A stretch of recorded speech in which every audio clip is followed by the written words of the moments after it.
Hi guys, మొత్తానికి Delhi results అయితే వచ్చేసాయి. అందరూ అనుకున్నట్టుగా ఆమ్ ఆద్మీ పార్టీ గెలవచ్చు అనే అంచనాలు దాఖలు కూడా లేవు.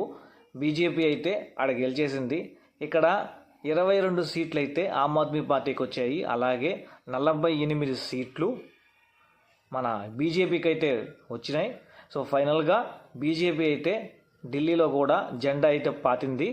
సో ఇక్కడ రికార్డ్ ఏంటంటే ముచ్చటగా మూడోసారి అందరూ అనుకున్నట్టుగా కాంగ్రెస్కి అయితే 0 సీట్స్ అయితే వచ్చాయి. సో ఇప్పుడు ఇక్కడ ఒక న్యూస్ హల్చల్ చేస్తుంది. ఏంటంటే అది ఢిల్లీకి సీఎం ఎవరు అవ్వబోతున్నారు అని. ఇక్కడ నేను అనుకోవడం, అలాగే వార్తల్లో కొన్ని పేర్లు అయితే వస్తున్నాయి. కానీ పర్సనల్గా నేను అనుకోవడం ఏంటంటే అక్కడ కేజ్రీవాల్, సో అతనైతే ఢిల్లీలో వాల్ లాగా ఉంటాడు అనమాట. సో అలాంటి అతన్ని పర్వేష్ వర్మ బీజేపీ లీడర్ అయితే ఓడించాడు.